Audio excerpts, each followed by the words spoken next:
Slide a little closer to the glow of your screen, friend. Just enough to feel the pixels hum like a hearth fire. And if you're lucky, drown out the neighbor's dog that always picks midnight to ponder life's biggest questions. Tonight, we're shoving off into the North Atlantic with a crew of damp, half-frozen, mildly seasick Norsemen who desperately need a podcast before podcasts were invented. Before we shove the prow into the ink-black water, do me a solid. Tap the like button the way a Viking bangs a shield for morale. And if you enjoyed dozing off to the sweet sound of historical misery, hit subscribe so you never miss another glorious catastrophe.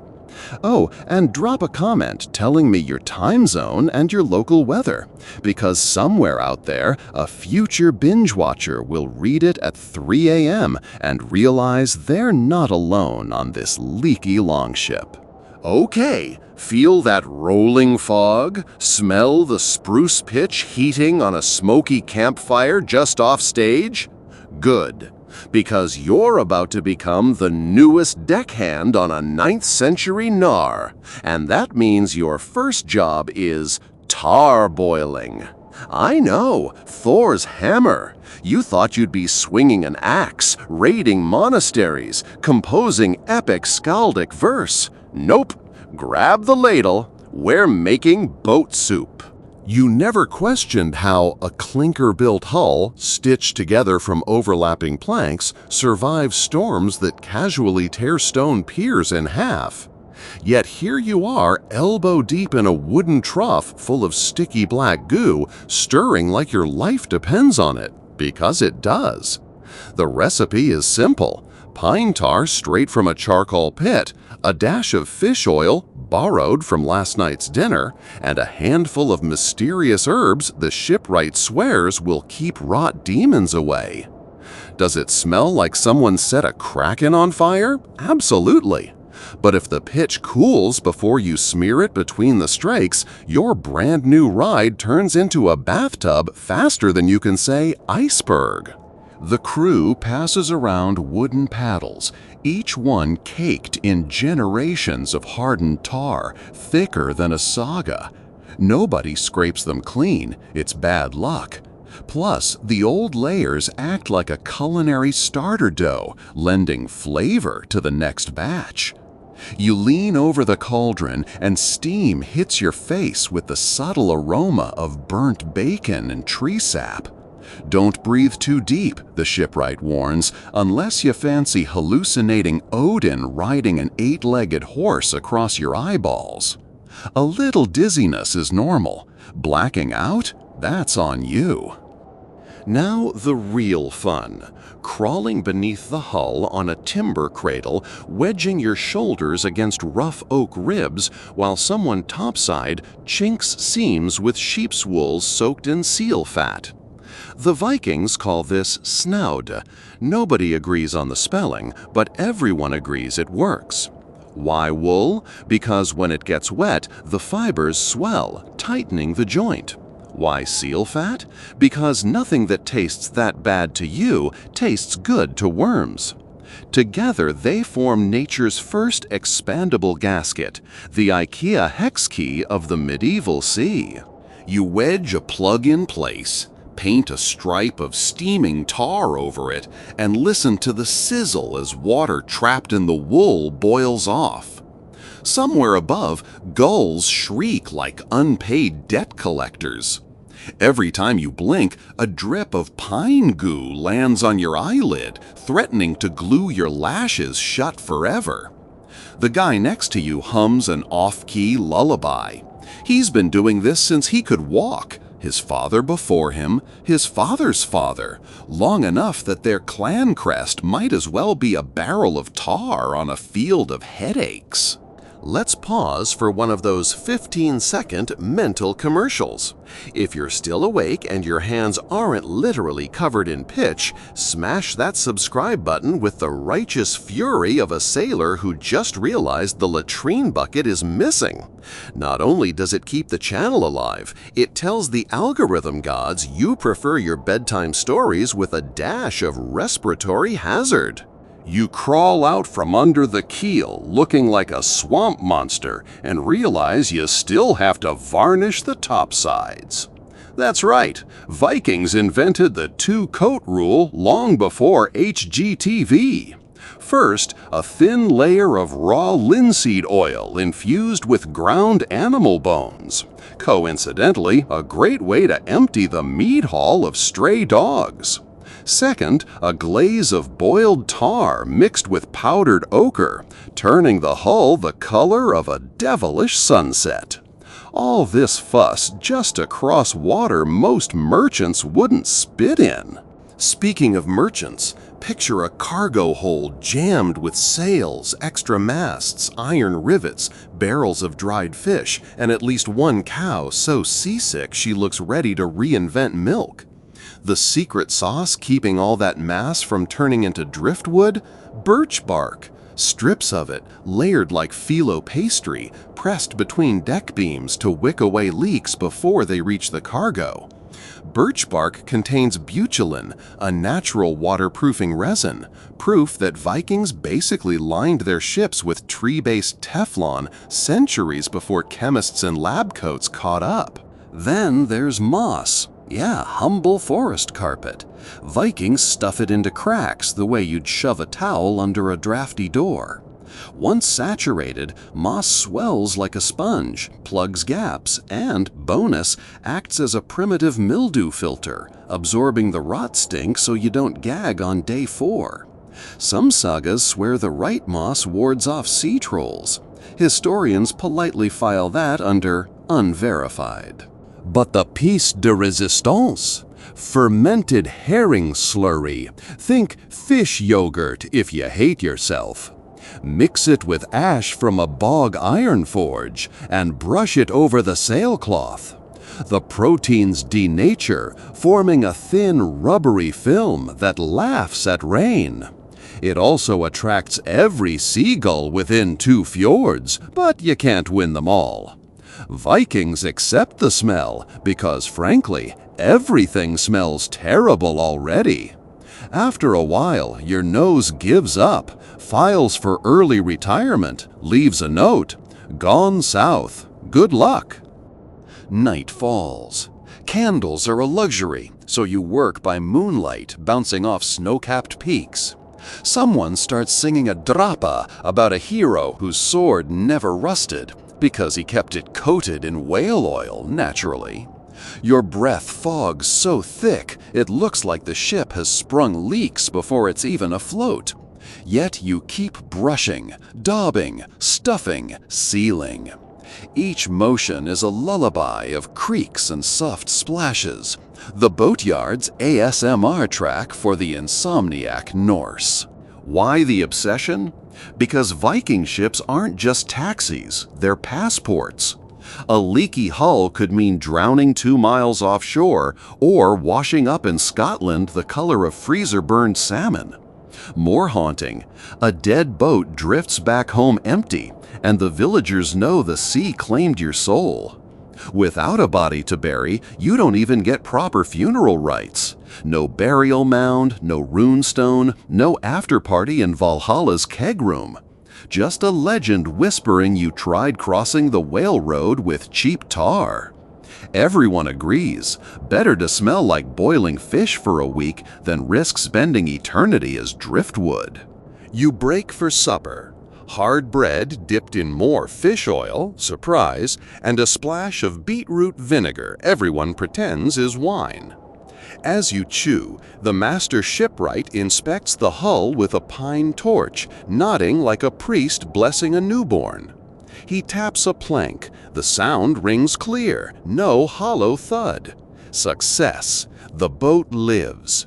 Tomorrow it meets the sea, and you, dear deckhand, meet seasickness, rogue waves, and hopefully a few monasteries with poor security. But that's tomorrow. Tonight, we stoke the campfire, toss in leftover tar chips, and watch blue flames lick the dark. The heat loosens your muscles. The popping sap sounds like distant applause. Sparks spiral upward like souls of trees sacrificed for another voyage. You lie back on a bed of spruce boughs, inhaling pine and pitch until the world tilts. Somewhere waves slap rocks in slow rhythm, as if the sea itself is beating a drum to lull you under. Your eyelids grow heavy. The last thing you hear is the shipwright's voice drifting through smoke. Sleep well, lads. Tomorrow we see if the gods like our caulking. The gulls scream you awake before dawn, each one a winged alarm clock set to aggressive. You blink up at a sky the color of hammered pewter and realize half the crew is already hustling around the slipway, shoving wedges, easing ropes, testing the new rigging by feel because nobody trusts their eyes at this hour. Your shoulders ache from yesterday's tar ballet, but there's no time to complain. Today, the Nar kisses saltwater for the first time, and any deckhand caught lounging will be volunteered to scrub the bilge with a whiskerless toothbrush made from pig bristles and shame. Someone, probably the same joker who replaced the latrine bucket with a hollowed-out turnip, shoves a wooden bowl into your hands. Breakfast is barley porridge laced with dried berries and, of course, a swirl of pine tar for robustness. You gag politely, then shovel it down. Calories are calories, and the sea doesn't grade presentation. Around you, the yard hums like a beehive. Blacksmiths quench last-minute nails, women ferry baskets of wool, a one-eyed dog named Shoulder patrols for dropped scraps. Above it all, the shipwright stands on the gunwale like a cormorant, arms folded, inspecting each plank with the pride of a new parent. He calls for silence. Even the gulls hush, perhaps bribed with fish guts. In a voice rough as a grindstone, he recites a blessing older than any rune stone, inviting Njord, god of sea and wind, to keep the seams tight and the waves honest. The ritual ends with a sacrificial splash of ale across the prow, not as generous as it sounds, because half the crew leap forward to lick droplets off the wood before they're wasted. "Ready the skids," he barks. Cue controlled chaos. Logs are rolled under the keel like prehistoric ball bearings. Ropes thick as a man's wrist hiss through calloused palms. Everybody chants a 3-beat rhythm that would make a metronome blush. On the final heave, the hull slides, groaning like it can already feel the Atlantic's jaw. Wood meets water with a thunk that vibrates your sternum, and suddenly the whole vessel is floating, bobbing, alive. You scramble aboard, heart hammering. The deck flexes underfoot, answering your weight with a promise and a threat. Treat me well, or I'll pitch you into a grave of brine. Another deckhand, Bjarka, big as a bear, gentle as a brick, slaps your back hard enough to realign your spine. "She floats," he grins, tar streaked high on his cheek like war paint. "For now," you mother, eyeing the dark line where damp meets dry wood. Quick pause for the living room Vikings. If you're enjoying this launch party, no, maybe just click that like button so the YouTube ravens know to carry more bedtime disasters to your feed. And tell me below, what's the worst thing you've ever spilled on a brand new pair of shoes? I guarantee it smells better than fermented herring varnish. Sails go up next. great squares of wool coated last night in that fishy glaze. You catch the wind, it snaps so loud you flinch, half certain the cloth will tear free. But it holds, bellies out, and the ship lurches forward like a drunk discovering gravity. Your stomach flips. Welcome to the endless core workout known as standing still at sea. Within minutes, the coastline dwindles into a gray smear. The water darkens, thickens, grows muscled. Every wave slaps the hull with a curiosity bordering on violence. And almost immediately, the first leaks appear. Tiny, polite dribbles at first, pinpricks glistening between planks. You and Bjarka grab moss plugs, tamp them with mallets, smear more tar until the drips resign. It's a perpetual game of soggy whack-a-mole, but each victory means another mile of survival. By midday, the wind steadies out of the northwest. The Nar cuts north like a blade through cloth, creaking a Norse lullaby. The older sailors relax enough to uncoil yarns. You perch on a coil of rope as Eric the Lopsided begins a ghost story perfectly suited for high noon. Says he once sailed near Jomfruland when a fog rolled in so thick you could carve it. They heard knocking, slow, deliberate, from beneath the keel. Thought it was driftwood until a pale hand surfaced, fingers long as a seal's whiskers. The hand traced the hull, tapping every seam, searching for weakness. "Sea wife checking the joinery," he whispers, eyes wide. They sang a hymn to ward her off, but still she found a crack. Water surged in, cargo soaked. Half the men caught chills that turned lungs to cheese. Ever since, Eric claims, he can smell leaks before he sees them, like iron and sorrow. You laugh, call him dramatic. An hour later, you catch yourself sniffing every breeze, searching for iron and sorrow. Mid-afternoon, clouds thicken. Rain spatters, but the fish protein finish on the sail shrugs it off like dragon scales. Water beads and slips away harmlessly. Success! Except the runoff drips straight onto your head at the helm, and herring juice is remarkably unflattering a shampoo. When hunger snarls again, Cook distributes iron rations, rye crust, smoked lamb, and a communal onion you're expected to bite in turn. Spreads germs faster than gossip, but vitamin C beats scurvy. For dessert, honey cakes hardened to the consistency of flint. You're encouraged to soften them in seawater first, because nothing enhances flavor like a hint of salt and potential whale pee. Evening approaches, and with it the test. First full darkness on an unproven hull. Lanterns are banned topside, light travels, and you never know which rival clan or cranky sea spirit is watching. Below deck, a single oil lamp flickers, smoky and insufficient. Shadows crawl along ribs, turning every wooden knot into an eye. The leaky seams you patched earlier, they glow like tiny constellations as droplets catch the lamp. You patch again. Tar cools quick at night, so you heat it in a clay pot balanced over a candle. Safety first, meaning if it ignites, there's enough water below to douse us all. The watch rotates. Your shift starts at moonrise. You brace at the bow, cloak snapping in the wind, scanning waves that look like hammered silver. Sound dulls at sea, except the creak of rigging, the slurp of wake, the occasional grunt as hull meets swell.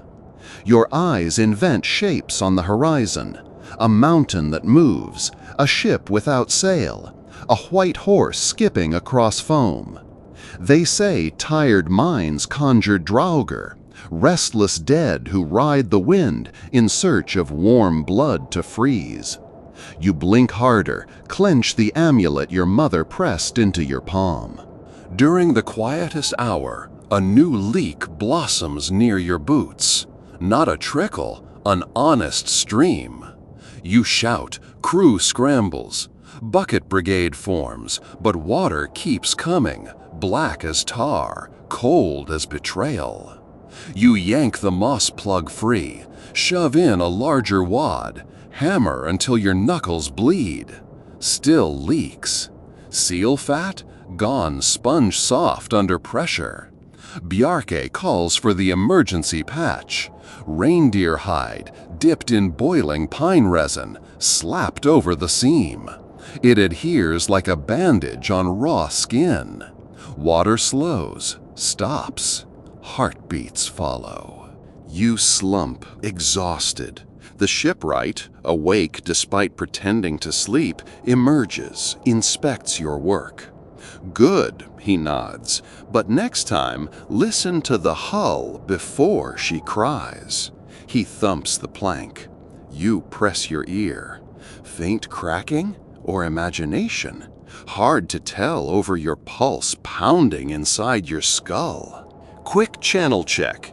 If that surprise leak spiked your cortisol and then soothed it, congratulations, you just experienced the Viking version of a nightlight story.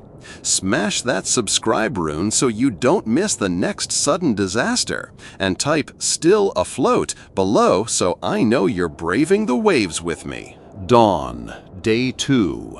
Eyes gritty, lips salt-cracked.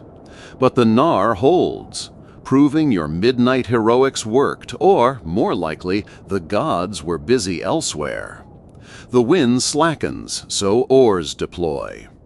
Each is a tree trunk shaved down, heavy as regret.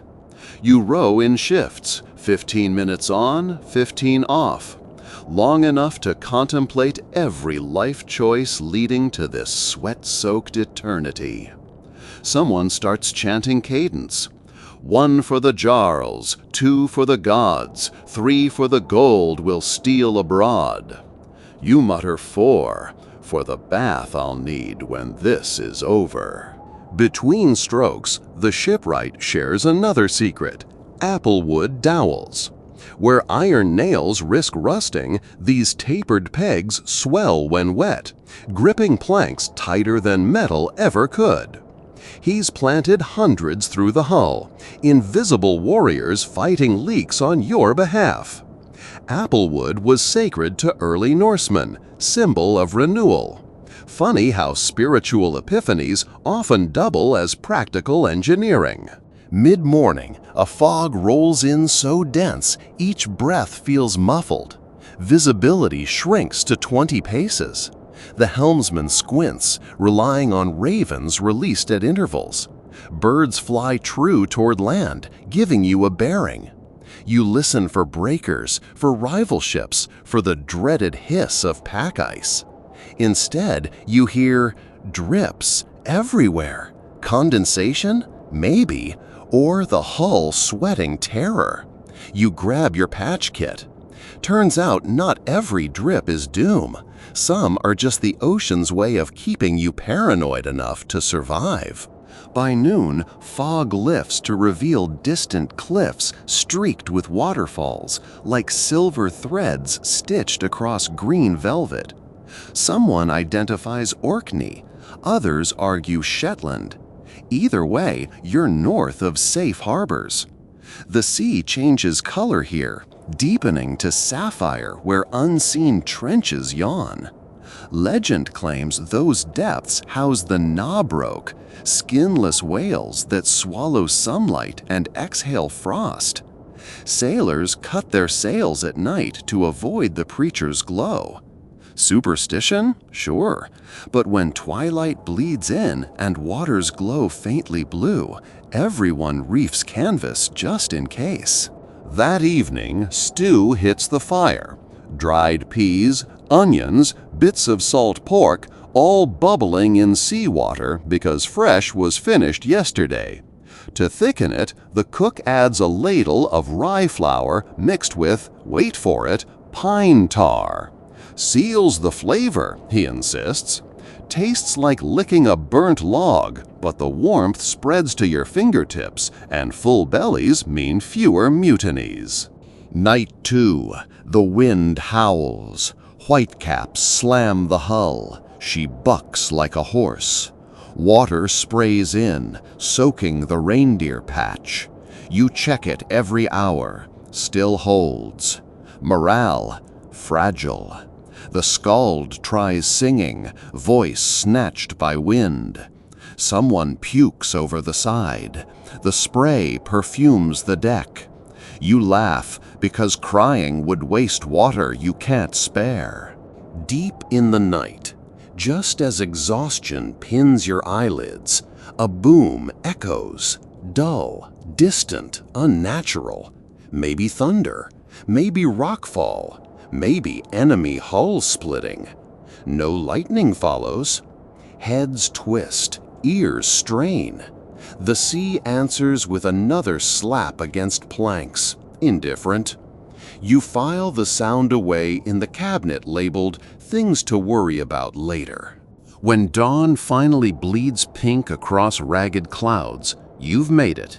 Where exactly, no one's sure, but the ship is afloat, the cargo dry enough, the crew breathing. The shipwright claps you on the shoulder. "First voyage is the worst," he lies.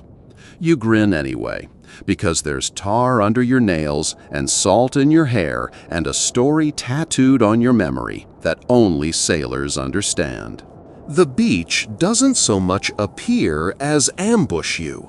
A sudden smear of dark sand and shattered shells lurking behind a curtain of spray.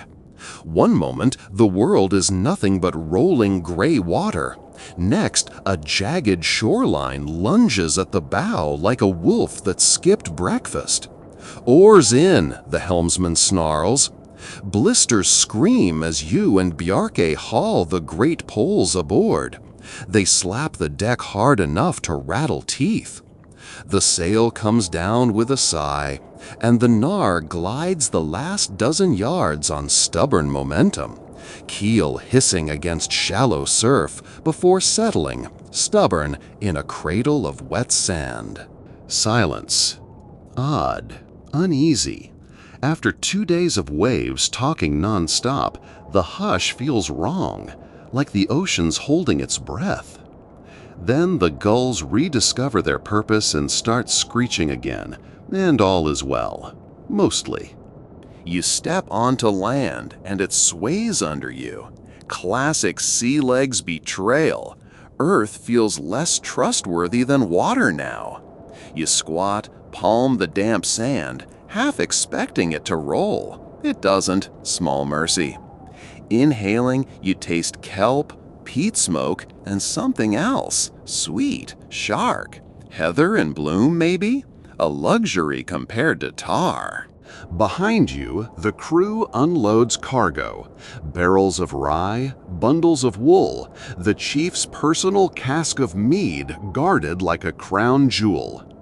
Everything passes down a human chain to dry ground. With each transfer, eyes sweep the horizon for locals. No smoke, no huts, just wind-shredded cliffs and tufts of grass clinging for dear life.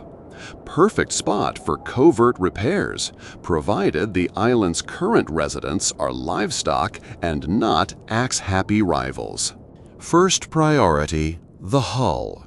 She's resting bow out, stern still afloat, a position that lets the lowest planks breathe for the first time since launch. You and 3 others crawl beneath the belly, crouched in a dripping half-cave of warped timbers. Lanterns prohibited here too. One spark near fresh tar, and you'll turn the Nar into a Viking lantern visible from Valhalla. Instead, you work by slivers of daylight and touch, fingers reading wood like braille. Every seam is inspected. You dig out soggy moss wads and replace them with new, hammering gently so the oak doesn't split. The applewood dowels have swollen exactly as promised. Shipwright smiles at that. But near the stern, you discover two nails backed halfway out, jabbing like splinters of doubt. Salt water corrodes iron from the inside. Looks solid until it suddenly isn't. You wrest the nails free, slather holes with resin, drive in fresh toggles of oak. Meanwhile, Bjarke grinds charcoal into powder and mixes it with boiled linseed, creating a paste he stuffs into hairline cracks like black toothpaste. Charcoal combats rot, another trick from grandfathers who measured lifespans by how many voyages their boats survived. Lunch appears without warning. Dried eel wrapped in nettle leaves. It tastes like fish jerky dipped in battery acid. But you chew because calories are fuel and complaining wastes breath. Besides, the cook swears eel oil is good for joints. Considering how yours feel, you need a gallon. After the last bale is stacked on shore, the shipwright calls a council. He's drawn a crude map with a stick. Promontory here, tidal pool there, cliff path spiraling up toward a potential freshwater spring. Scouts organize. 2 men up the ridge, 2 along the beach. You join the beach team, grateful to stretch legs on something that doesn't pitch. The shoreline curves north, littered with driftwood bleached bone white. You collect pieces thick enough for patches or firewood, binding them with rope into a bundle that drags like a stubborn child. Halfway around the bay, you stumble on the source of that sweet smell. Wild meadows of sea-pink thrift and low thickets of bog myrtle, leaves resinous and citrusy. You pocket a handful. Steeped in hot water, they'll make tea strong enough to mask tar aftertaste. Further along, you find proof you're not the first visitors. A stone circle blackened by old fires. And beyond it, a shattered rowboat, ribs spread on the rocks. No bodies, no supplies. Bjarke mutters a prayer. You both set the circle ablaze again, not for warmth, but as a sign, a territorial bark. Smoke coils upward, announcement and warving. You return at dusk. Ridgeline scouts report freshwater trickle, scant berries, and, more importantly, no humans. A decision settles over camp like dew. Stay 2 nights, mend everything, then push onward. That means setting watches again. Land isn't safer than sea, just differently lethal. Wolves, rival raiders, the restless dead. Pick your nightmare. Hold up, Hearthside historians. If discovering deserted campsites makes your heart skip an academically responsible beat, pierce that like button with your best spear thrust and drop "smoke on the shore" in the comments so I know you'd have kept the fire burning too. Also, subscribe if you'd rather hunt ghosts with us than face Monday's email inbox alone. Night falls heavy. You bed down on a cloak spread over rye sacks, using a coil of rope for a pillow. Better than the deck, but still pebble lumpy. Wind moans through cliff gaps, sounding exactly like a woman singing half-remembered lamentations. You tell yourself it's air, not spirit. The other sailors aren't so sure. They share ghost stories until throats dry, trying to inoculate themselves with fear in daylight vocabulary. You drift off, counting the pulses in the hull's timbers as if they're your own. Dream. The sea wife Eric described crawls up the beach, skin slick, eyes opal blank. She tongues tar from your fingers, whispers names of drowned men you've never met. You bolt upright before she reaches your throat. The moon is low, the campfire's coals glow like dragon eyes. Your watch again. You shuffle to the shoreline where surf whispers secrets. Something glints. Star reflection? No, a chunk of amber washed ashore, big as a baby's fist, honey gold and warm from holding daylight's memory. You pocket it instinctively. Amber traded in Frankish markets can buy an iron sword or 2 bolts of silk. Superstition says amber also traps evil spirits. Tonight you'll accept any backup. Dawn paints the horizon in bruised pinks. Work resumes. Today is deck maintenance. Scraping barnacles, sanding rough spots, slapping on a fresh coat of fish oil varnish. You smell like a cannery exploded. Still better than some alternatives. One crewman suggests seal blubber mixed with ash. Another swears by fermented cow urine. They argue until the shipwright ends debate with anything beats sinking. Late morning, the scouts bring back treasure. A felled spruce, storm-killed but fresh, rings tight and straight. Perfect for spare mast or oars. Felling axe is fetched, logs sectioned, ends painted with resin to prevent checking. You heave one slab back to camp. Backs will complain tomorrow. Worth it. Then someone notices footprints.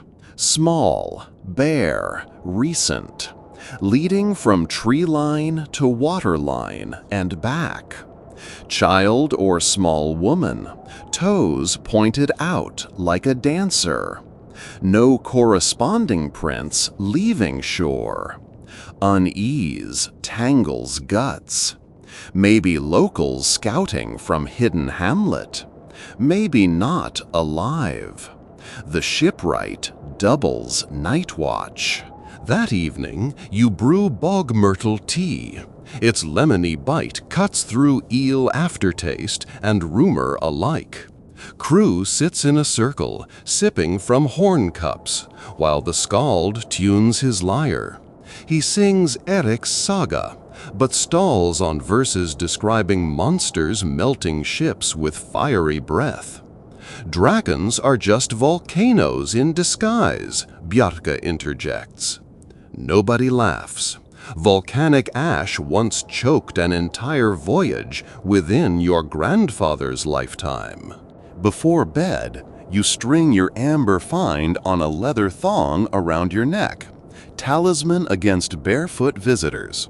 Sleep comes awkward, full of creaks and distant sea thunder. Second island dawn, departure day. Tide rising, hull patched. Provisions restocked with limpets, gull eggs, scrawny hare the scouts snared with loop snares. You load barrels, roll the spruce plank aboard, hoist the sail. As the mar slides free, you glimpse movement atop the cliff. Figure draped in gray cloak, hair white as foam. Watching. You wave. Peace. They vanish, leaving only swirling gulls. Friend, foe, or ghost, you'll never know. Wind favors you southeast. The sail billows copper in sunrise. Crew exhale relief. We survived land. Now to survive sea again. Hours pass. Sun climbs. The tar on fresh seams warms, releasing scent like smoked honey. Combined with wave lullabies, it's soporific. Off-duty men nap against chests of cargo, mouths open, drool mixing with salt. Midday, a dorsal fin slices water off port. Then another. Porpoises racing the bow. Sailors cheer. It's good luck.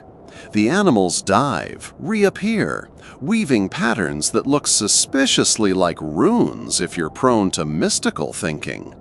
Shipwright chuckles. They smell the fish oil in the planks, think we're kin.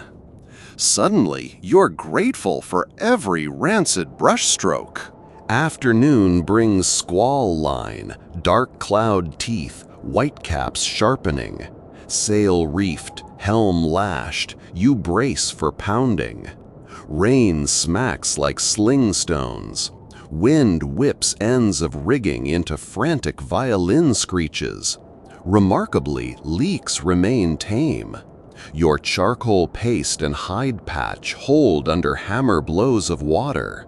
You taste pride on your tongue. Or is that lightning? Thunder cracks so close it vibrates ribs. You pray to Thor anyway. He enjoys audience participation. Storm passes as abruptly as it arrived, leaving a bruised sky. In its wake, eerie quiet until, crack! The spruce plank lashes free, sliding across deck toward starboard rail. You dive, slam shoulder into sodden wood, arrest momentum inches from overboard loss. Bjarke ties it down properly this time, muttering oaths about amateur knots. You add rope check to hourly duties. Copper dusk again. The Nar enters calm waters swirling with phosphorescence. Each oar dip creates galaxies below. Spirits of drowned warriors? Maybe plankton. Mystery is part of the charm. The skald dips his hand, lifts glowing droplets, paints runic spirals on his cheeks. Crew joins, turning ship into floating constellation. For a moment, fear dissolves under neon wonder. Quick break, cosmic navigators. If that glowing sea has ye leaning closer to the screen, sprinkle starlight on the subscribe button and comment Plankton Tattoos so I know you'd have joined the impromptu rave. Your clicks feed the YouTube algorithm sea monster and keep these stories sailing. Night 3. Watches rotate, but spirits high. Hull, miracle of tar, moss, dowels, and stubborn hearts, rides lighter than when launched. You lean on the rail, amber amulet warm against chest, and realize you're humming the sea wife's song from your nightmare. But now it sounds like lullaby. Stars wheel overhead, each one a nail pinning the velvet sky. You swear the Big Dipper tilts, spilling light down on your patched seams like celestial approval. Maybe it's exhaustion. Maybe, though, it's the universe nodding. You listened to the hull before it cried. Sleep finds you mid-hum, curls you on deck beneath damp sailcloth. Dreams are calm for once. No ghosts, no leaks. Just endless glowing wake stretching toward destinations unknown. Wind slides its cold fingers down the sail and ushers you toward land that flickers with torchlight. A scattered necklace of orange beads marking roofs, quays, and whatever perils lurk between. The helm's board shudders under your grip as you guide the Nar into channel depth barely deeper than its own shadow. To port, hulking breakers cough white spray onto basalt teeth. To starboard, mudflats ease up like sweeping cattle. You thread the middle path on faith, moonlight, and the hoarse directions of a harbor guide who paddled out for 2 copper coins and the promise you wouldn't introduce your axe to his spine. Closer now, and the stench changes from salt brine honesty to a stew of tallow smoke, fish guts, and stale ale. Civilization, you decide, is mostly just layers of ferment stacked until they start charging docking fees. Ropes fly, the Nar kisses the pier with a wooden grunt. Crew leaps, ties, curses, breathes relief. Land still pitches beneath your soles, but at least tonight's wobble won't drown you. First order of business is inspection. Your flawless, freshly tarred seams could falter the moment jealous harbor water whispers its rot-sweet song. You squat, run fingertips along the hull's waterline. The moss caulking is intact and slick, the birch pitch glaze still shining like a raven's wing even after 2 days' punishment at sea. Victory smells like pine tar and mild arrogance. The harbor master arrives wrapped in sealskin cloak, beard knotted with shells. He taps the hull with a driftwood staff and raises an eyebrow that says, "Not bad. Who taught you to pickle a boat?" You cite grandfathers and gods in equal measure. He nods, introduces himself as Ulfar, and waves you toward the longhouse to pay dues in the currency of trade goods or gossip. And if you want your ship kept whole, he adds, yield coin for pitch watch. Children think stealing caulk plugs is good sport. Apparently, even a Viking port needs babysitters. Inside the longhouse, smoke lolls beneath rafters and tries on every throat like a scratchy scarf. Benches hold traders from half the world. Finns smelling of pine tar and furs. Frisians whose wool cloaks drip canal damp. An Andalusian, dark-eyed, conferring with a red-haired interpreter about walrus ivory grades.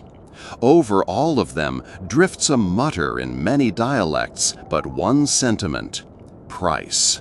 Your chief negotiates while you hover at his shoulder, amber amulet tapping your sternum like a reminder of luck's fragility. He presents your cargo: rye, wool, spruce planks, that mead barrel fondly nicknamed Thor's bathwater. The Andalusian's eyes widen at the plank, strokes its grain, whispers of a cathedral roof in Cordoba that needs beams this straight. The trade commences. Silver dirhams shimmer, honey cakes appear, oaths sworn on sword hilts and Christian crosses alike. You accept a pouch of Arab rock salt as partial payment. Rumor claims it can draw damp from wood better than sun. When coin clinks into your chief's palm, celebration begins.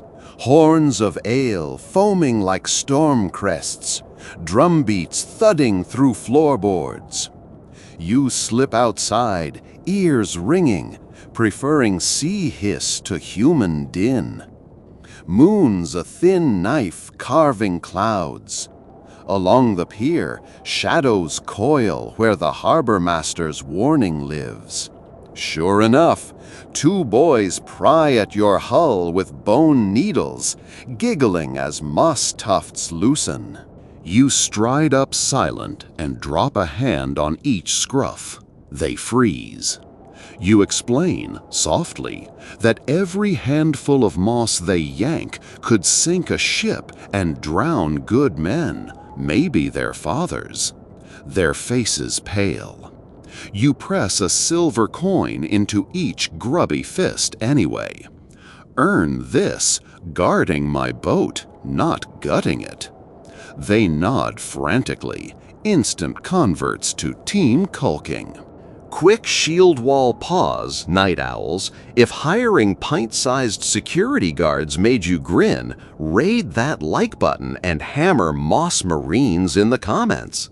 And if wandering moonlit docks is your vibe, subscribe so the algorithm knows you'd sail again.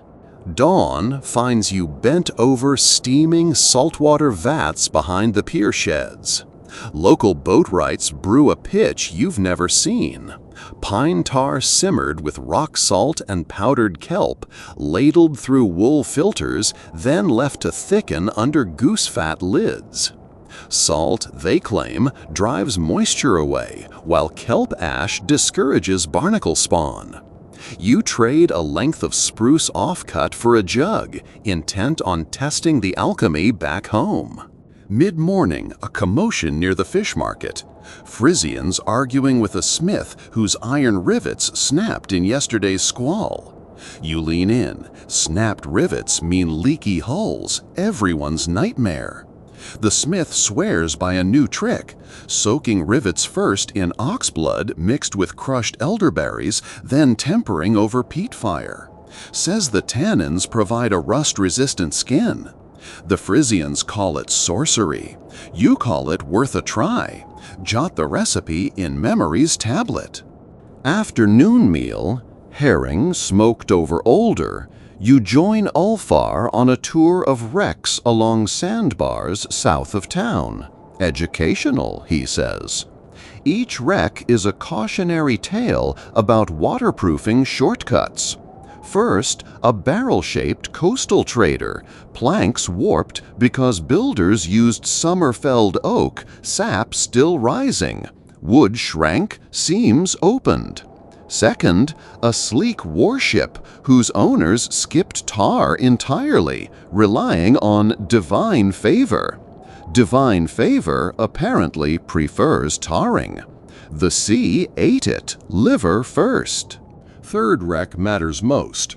Timbers are intact, but edge joining failed where beaks of iron nails erupted with rust, expanding like malignant tumors that split surrounding oak. You crouch, chip rust slivers, note how they've bled orange streaks. Solution? Ulfar shrugs. Use tree nails, dowels of oak or yew. Iron is for blades, not bones. You pat your hull later, grateful every iron nail you replaced with oak back on that island. Evening again. Trade winding down, but one item left on your wish list. Beeswax. Melted into pitch, it grants flexibility in winter freeze. Ulfar directs you to a hillside apiary kept by cloistered nuns. Yes, nuns. They sell wax through a wicket like sinners buying absolution. You trek up mulchy paths, amber swinging at neck, and present your request in halting Latin. A turnstile door spins out 2 yellow bricks smelling of summer and psalms. Price negotiable if you donate to their orphan fund. You deposit 3 silver coins. They sing a hymn as receipt. Back at harbor, a final chore, weatherproofing the mead barrel's lid. The chief, sentimental about his beverage, insists.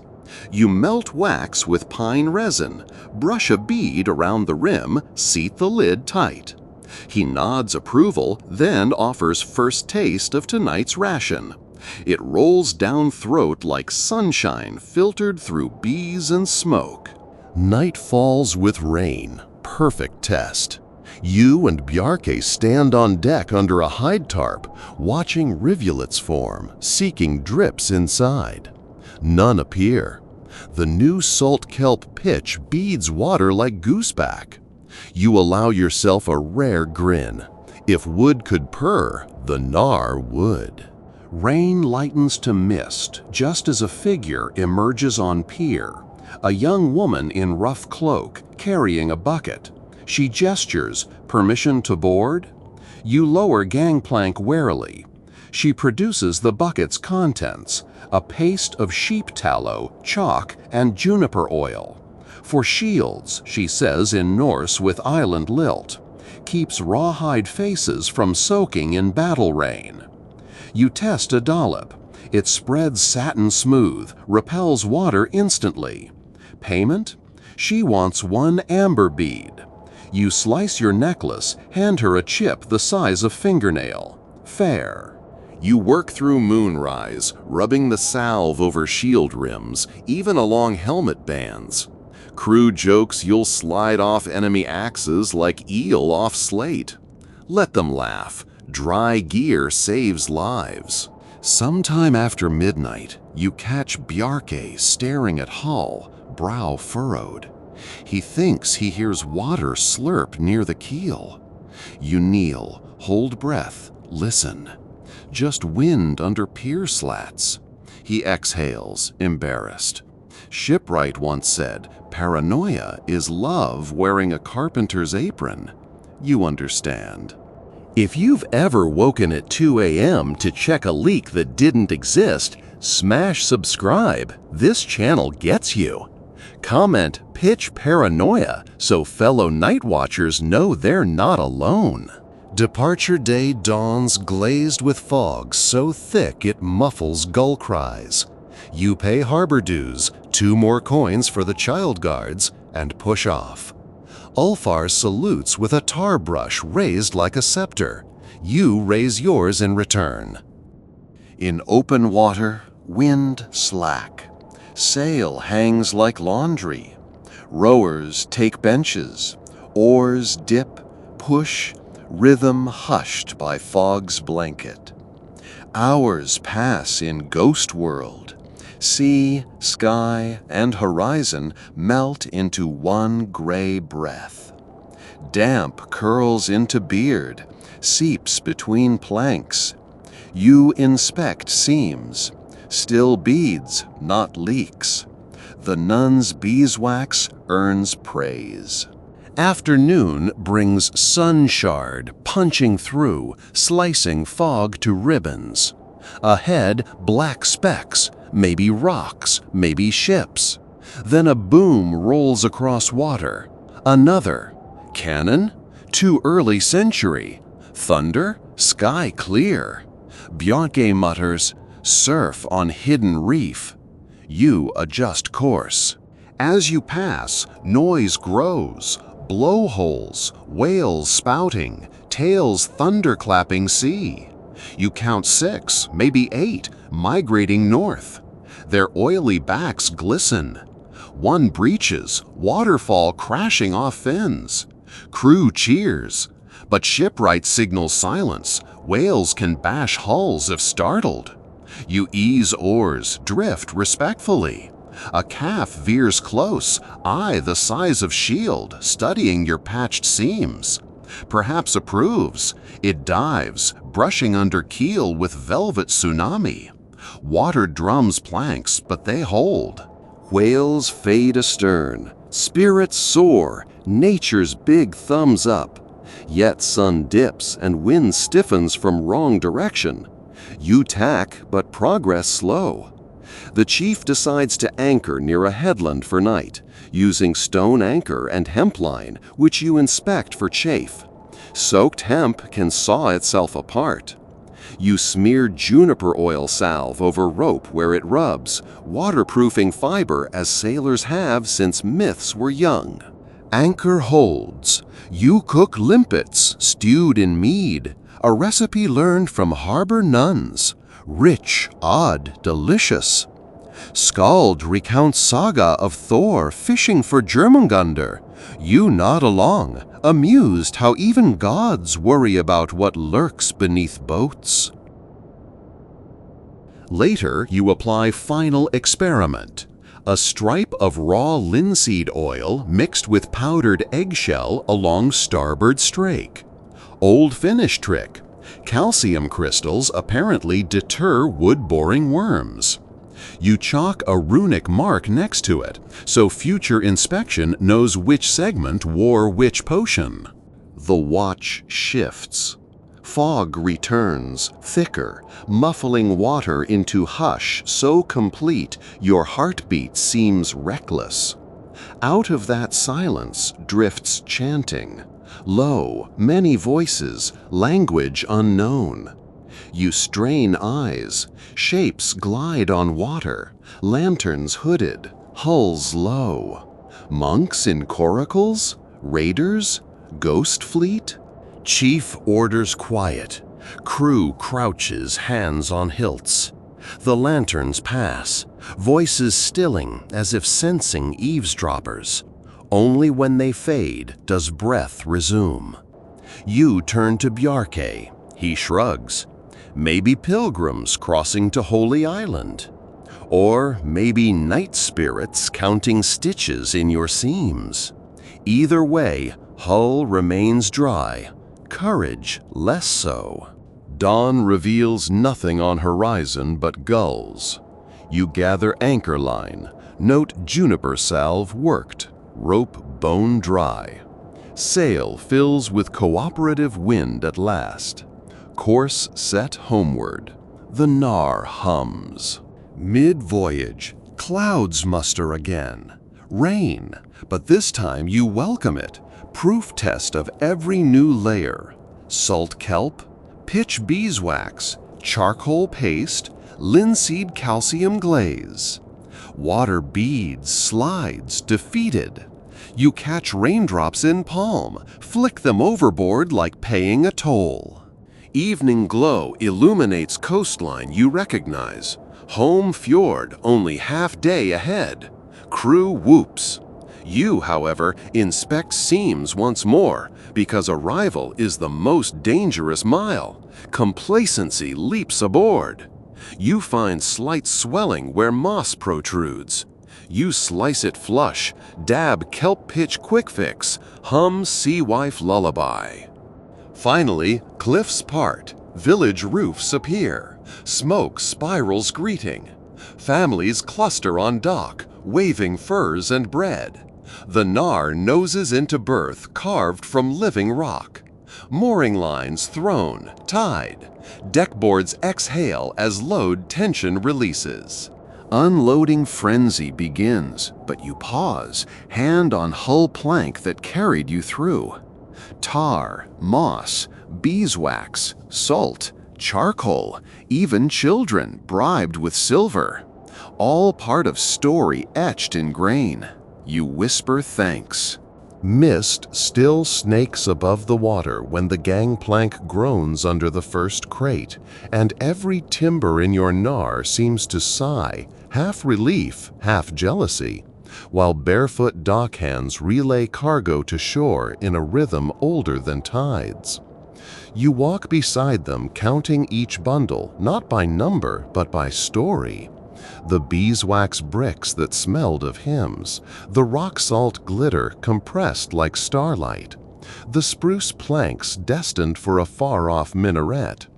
Each load lands with a thud, and with every thud you feel the deck lighten until the hull rises an inch, buoyed by empty belly and quiet pride. Children dart in the spray, shrieking each time a droplet slides off the new kelp tar like rain on raven feathers. They declare the ship spelled against drowning forever. You know better. Spells are only as good as the next storm.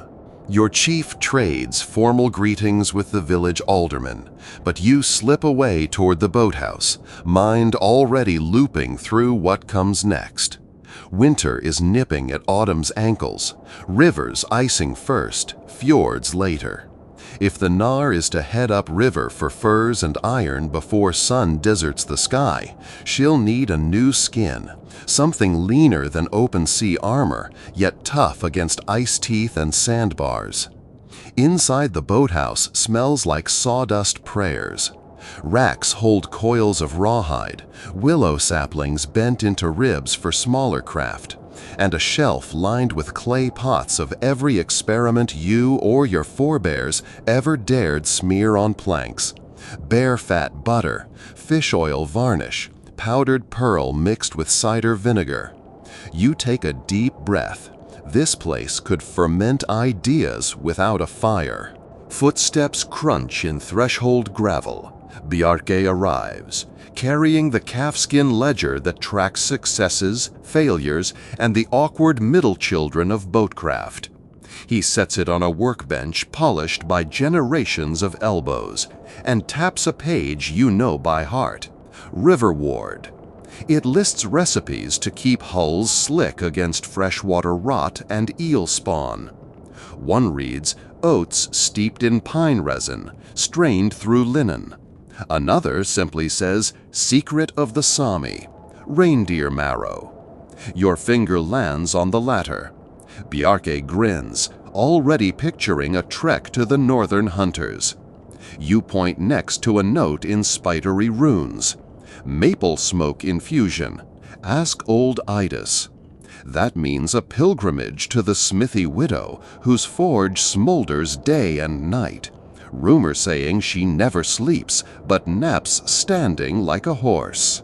Before errands scatter, you and Bjarke perform a ritual nearly forgotten outside this fjord, the hull blessing by reflection. You haul a polished bronze disc, war spoil from a Carolingian burial, onto the dock, fill it with seawater, and tilt it until the Nar's underside appears in the liquid mirror. Any seam that wavers means weakness. Sun cuts through clouds. The reflection shows a lattice pure and unbroken. You nod once, satisfied, then flip the bowl over so its water, now carrying the ship's likeness, spills onto stones. Old superstition that grants the boat a twin in the underworld to confuse malicious spirits. Superstition costs nothing. Neglect costs lives. Quick harbor shout-out. If pour-over reflections and underworld decoys make sense to you, smash that like icon so the algorithm knows you sail by moon logic like the rest of us. Drop twin hull in the comments if you've ever offered your craft an honorary ghost. And of course, subscribe. Wouldn't want to miss when we test marrow varnish in sub-zero rapids, right? 2 days of rest become 3 as harvest feasts erupt. Barley bread, cloudberry sauce, mead thick enough to chew. You taste gratitude, then tuck it away. Indulgence dulls the craftsman's edge. At dawn on the 4th day, you and a lean crew shoulder packs and tramp inland toward the high valley where reindeer run. Frost silvers moss, breath puffs in dragon clouds. Along the trail, willows bow under hoarfrost, branches creaking like distant oarlocks. Mid-slope, you meet a Sami couple herding a dozen velvet-antlered deer toward lower pasture. The woman's coat is stitched with pewter thread that glints like icicles. The man carries a curved ulu blade, still wet with marrow. Trade is swift. 1 wedge of amber and a length of brass wire for a sealed gut skin of reindeer marrow, warm as living butter. She warns, work it before moonrise or it stiffens to stone. Back at the boathouse, fire roars, and the marrow melts into a translucent gold that smells faintly of lichen and smoke. You stir in crushed juniper, remembering the rope salve. It lends antifungal bite. Bjarke adds a splash of Andalusian rock salt for flavor. Together you brush the potion onto a spare plank. It drinks the oil greedily, darkening to copper. You set it near the hearth. Within an hour, the surface cures into a sheen so smooth, water beads like mercury. A success, but 1 plank isn't a hull, and winter doesn't negotiate. Next stop, Widow Idis's Forge. The path winds through spruce that whistle when wind threads their needles. Folk say those notes are dwarves hammering secrets into roots. You approach her smithy to find sparks spilling from the doorway like captive stars. Adis herself stands at the bellows, gray hair braided with brass wire, bare arms stronger than most men's pride. She greets you by name. Apparently news of marrow varnish travels faster than ravens. You ask about maple smoke. She laughs, spits into the coals, and explains. If you burn green maple seasoned with sheep urine, the smoke deposits crystals that seal microgrooves in wood, hardening it without making it brittle. Smells like a troll's outhouse, she warns, but so does everything that works. She offers her smokehouse for a price. 3 Frisia-forged all heads, plus a song no one else in the valley knows. The alls you have. The song you improvise, an old sea shanty your mother sang while gutting cod, spiced now with verses about kelp tar and nun wax. Adis cackles, approves, sets you to hang every plank strip inside a barrel-stave chamber already belching acrid fumes. For 2 days, stinging smoke weaves into wood. Your eyes burn, but your faith in the process holds. When done, the planks emerge lighter yet denser, ringing when struck.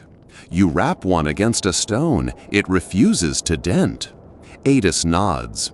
River ice will glance off like gossip on a dead man. Payment complete, she gifts you a pouch of forge scale. Flaky iron oxide, she claims sprinkled into pitch, will confuse magnet needles on enemy compasses.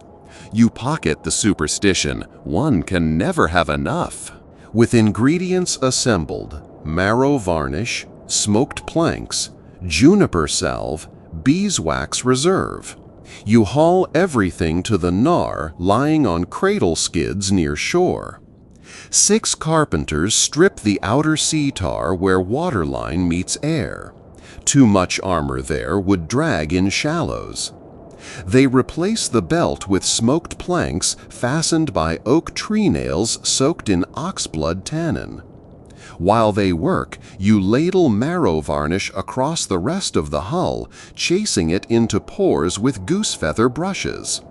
The smell rises like a forest baking under midsummer sun and stale sweat. Villagers wrinkle noses. You inhale proudly. Progress reeks. Evening brings a visitor, the harbor master from your last port, Ulfar, arrived by cutter bearing a small keg. He'd tested the salt kelp pitch on his own skiff, found it heavenly, and now delivers a refined variant, pitch blended with powdered mussel shell. Claims the calcium stiffens surface against sand abrasion. He asks nothing but a sample of your marrow varnish in return. You obligate, trade sealed with a clasp of resin-black palms. That night, a storm rolls inland, rain drumming the boathouse roof like war summoning. Perfect trial. Wind howls through plank gaps as you sit with Bjarke beside the elevated hull, watching rivulets test the fresh armor. Not a single bead soaks. They race, collide, fall. Outside, lightning flash silhouettes Widow Idis crossing the yard, carrying 2 iron hoops. She hammers them over the prow's dragonhead to bind Thunder's jealousy, she claims, then vanishes into rain. You decide never to question free protection. Storm Watchers, if you've ever thanked Thunder for beta testing your craft, light up that subscribe rune and comment Rain Audit below. Our hull might be waterproof, but knowledge only spreads if you pour it forward. Morning sun uncovers a world scrubbed bright. The gnar gleams honey dark, and the marrow finish has cured into something between leather and polished stone. You and the crew lever the ship down greased skids. It kisses water with a satisfied gulp. Immediately you notice how she rides, shallower, nimbler, as if itching to sprint upriver. Or splash. She answers like a young horse freed of winter blanket. The chief smiles, rare and wide. River mouth yawns ahead, brown water muscling into salt in frothy eddies. You aim bow toward it, feeling hull transition from briny buoyancy to freshwater drag. But the smoked belt shrugs off friction. Banks close in, reeds brushing hull, and scents change. Peat, alder buds, distant chimney peat smoke. Kingfishers zip like thrown jewels. Yet river travel has its own enemies, snags hidden beneath opaque currents. Sandbars that migrate overnight like restless ghosts. To anticipate them, you smear Idis's forge scale over a pine cone, toss it in water. Where current stalls around hidden hazard, the cone circles instead of drifting. Crude sonar, but it works. 3 times you spot obstacles before hull kisses them. Mid-journey, you beach at a bend where traders have erected a seasonal market. Tents patched with Persian silk and seal hide, wares ranging from Baltic amber to Byzantine icons. Among them, a Russ boat builder hawks linseed soot paste said to seal hairline cracks even underwater. He demonstrates by slathering a clay cup, punching a hole, plunging it into river, no leak. You haggle 2 Andalusian salt crystals and a song verse about marrow and secure a gourd of the black paste. Insurance never weighs too much. By dusk, your flotilla, Gnar plus 2 small punts purchased for shallow scouting drops anchor near a gravel bar where beavers fell saplings with drunken industriousness. Crew sets campfires. You linger at water's edge mixing a test batch. Kelp pitch, mussel shell, linseed soot paste, a dash of forge scale. The result looks like night incarnate, glittering faintly. You brush a square onto a spare plank, dunk it. No bubbles. You leave it submerged, a silent wager against river spite. Night deepens. Campfire embers float skyward to join stars. Skald begins a ghost story, fitting since rivers remember every drowned soul. He tells of the Draug Aegil, whose spirit roams waterways, tugging at hulls until moss plugs fail. Custom says you scatter silver filings on water so the Draug spends all night counting instead of sinking you. Crew laughs nervously. You reach into pouch, flick a pinch of forge scale, which passes for silver under starlight, into river. Tiny motes swirl, vanish. Whether ghosts are fooled or not, morale lightens. Sleep is brief. Dawn tasks include checking the test plank. You haul it up. Surface slick, no swellings, no weeping sap. Success nudges you toward daring. Perhaps tomorrow you'll coat the rudder's submerged section, giving it ice-shedding smoothness. But another concern looms: return journey. Rivers freeze from banks inward. If you misjudge timing, Hull could entomb in ice thicker than any oak plank. Village elders estimated a fortnight before first skim. You mark days on a bone tally, already 4 scratches deep. Journey upstream grows wilder, rapids snarl white, cliffs close like jaws. The Gnar cannot ascend beyond the second cataract. There, cargo transfers to sledges for barter towns hidden in tundra folds. While crew loads furs and iron ingots for voyage back, you stay with the Gnar in an oxbow lagoon, forbidden to let her rest unattended. Each dawn you patrol Hull, scraping river silt, resealing if any patch dulls. One morning you spot minuscule wormholes, fresh near waterline. River borers, undeterred by marrow or smoke. Panic flickers. You recall the Finnish calcium trick. Luckily, you packed leftover linseed egg blend. You mix hurriedly, knife it into holes, then add a final layer of mussel pitch.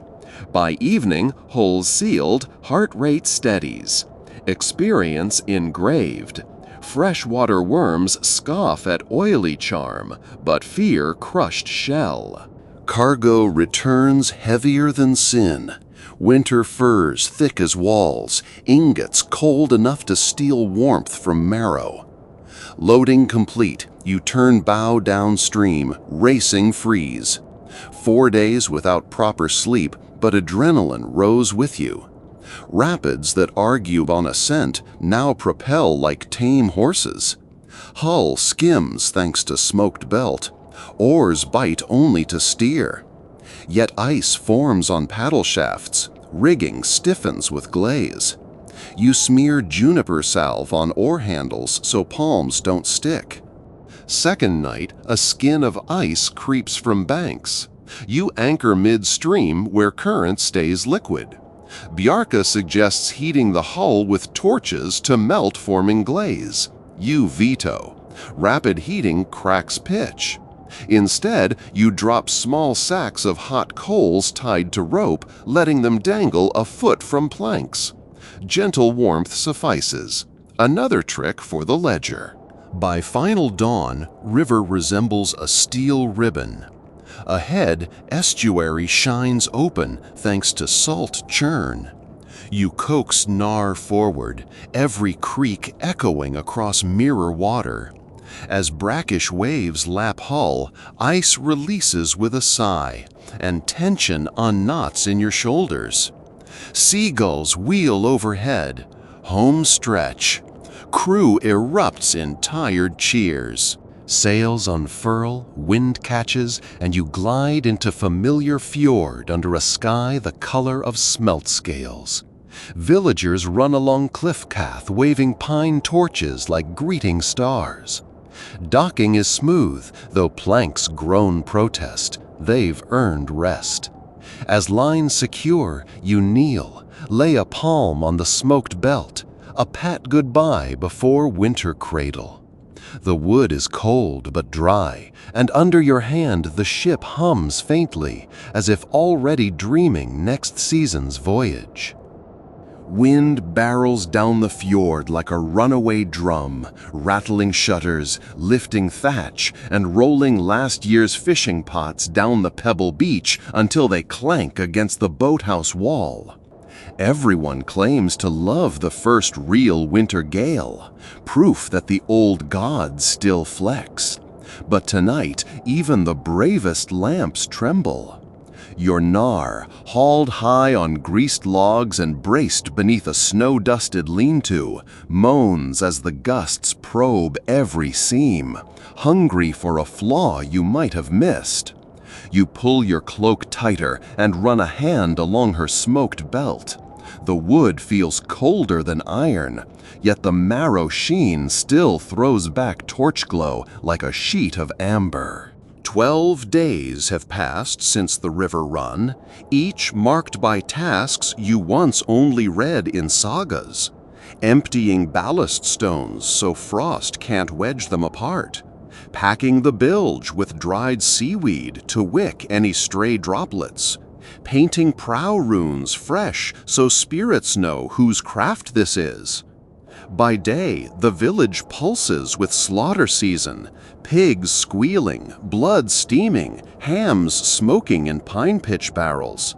But by night, all ears tilt toward hills where wolves test the season with single mournful howls. You hardly sleep. The ship is your patient in convalescence, and you hover like an anxious healer. Salt crystals collect on your mittens as you smear the last layer of mussel linseed paste over the rudder post. Somewhere in the dark, a goat bleats its disapproval. A wind-tossed branch probably startled it, yet you pause, listening for patterns. Old sailors swear goats hear hull rot before carpenters smell it. You call to Bjarke, who is supposed to be sanding oarlocks, but no answer. Instead, the torch near the stern has guttered out. You stride there, heart prickling. The oarlocks are untouched. Dust still coats them in halos. Footprints, single set, lead toward the snowed-in herb shed. Inside, Bjarke kneels beside a broken jar, crimson liquid spreading like spilled sunset on the plank floor. He looks up, face paler than tallow. "Foxfire tincture," he whispers, "Adis's loan. The stuff that makes pitch glow faintly in the dark, handy for spotting leaks at night.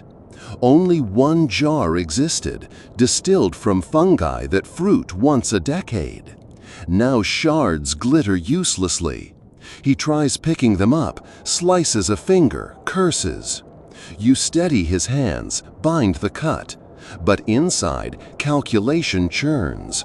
Without foxfire, midwinter inspections will rely on naked flame, and flame near tar is a gamble with long odds. Folks, accidents happen, even to seasoned shipwrights. Smash that like if you've ever shattered the only irreplaceable thing in arm's reach. Comment "whoops" and share your own disastrous slip. Let's cry and laugh together. And if you're new on deck, hit subscribe.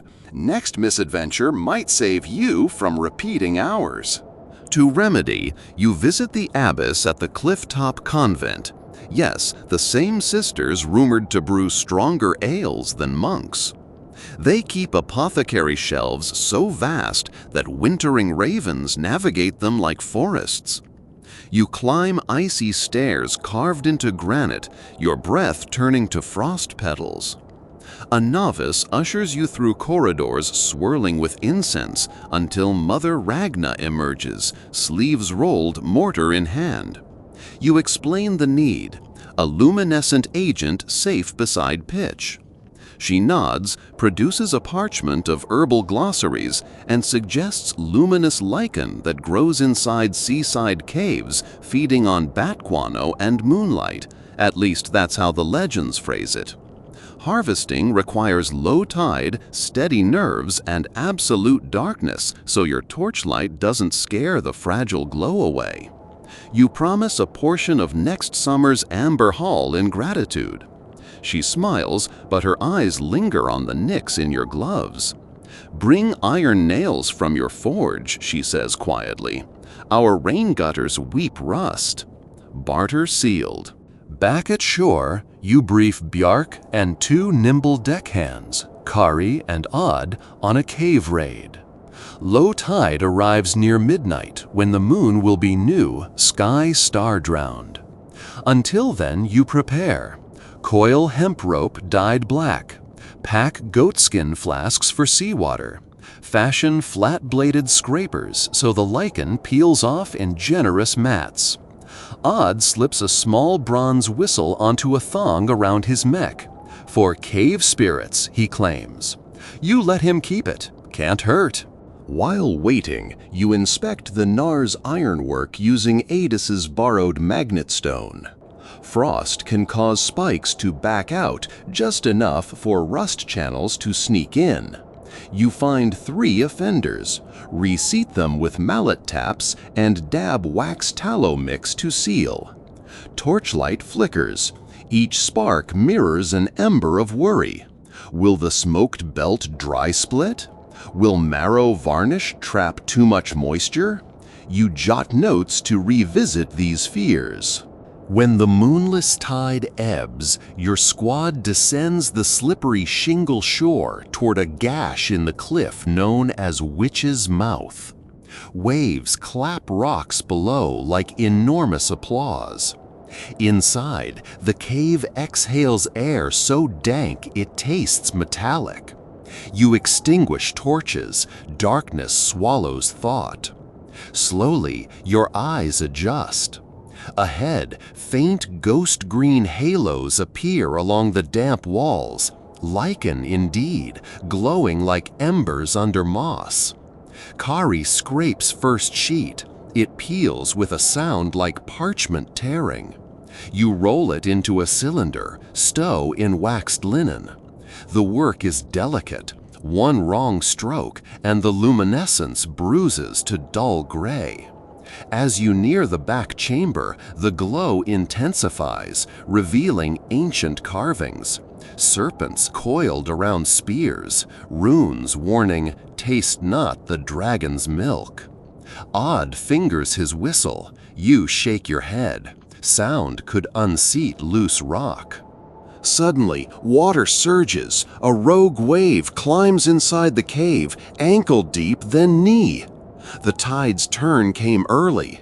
You shout, "Retreat!" Everyone scrambles, boots slipping. A second surge hammers Kari against a stalactite. She drops her bundle. You lunge, grab her collar, haul both crew and lichen onto ledge just as wave withdraws, sucking pebbles like teeth. You count heartbeats, gauge rhythm. Between pulses you sprint. Salt spray stings eyes, but finally starlight gleams on the cave mouth and you tumble onto shingle alive, arms full of glowing treasure. Behind, water roars its disappointment.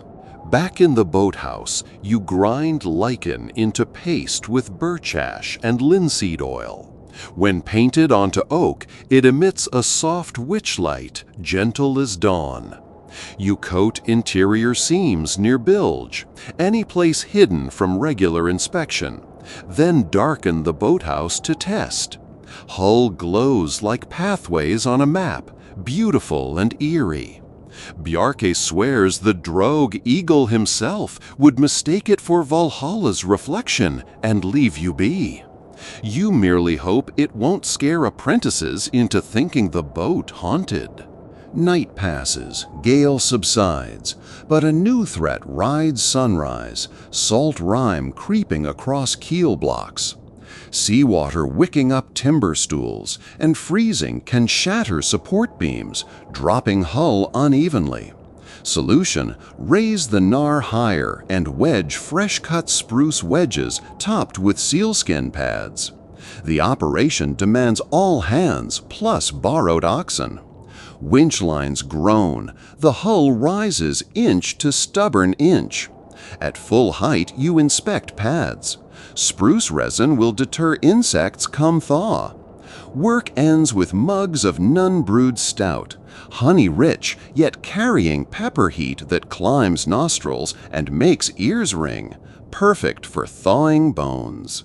Among drinkers, an old pilot named Torsten recounts how, years ago, he wintered a ship in Greenland using seal oil envelopes sewn around planks, insulating bladders that trapped warmth from the weak sun and slowed ice adhesion. The idea intrigues you, maybe next voyage.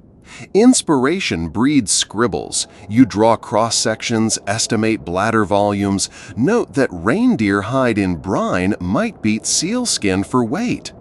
Future experiments blossom even while current one still dries. Craft is an endless appetite.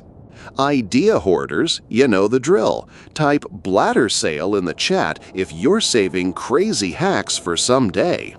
And if Viking biotech assassinates you, slam subscribe so the algorithm keeps our nerd clan afloat. 7 nights later, something shifts in village mood. Conversations hush, eyes drift toward the seaward horizon.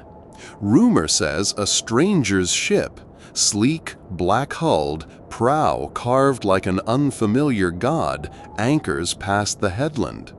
No sail marks, no clan colors. Some whisper traitors, others raiders scouting winter-softened targets. You march to the cliff path with a spyglass, Frankish brass stolen long ago.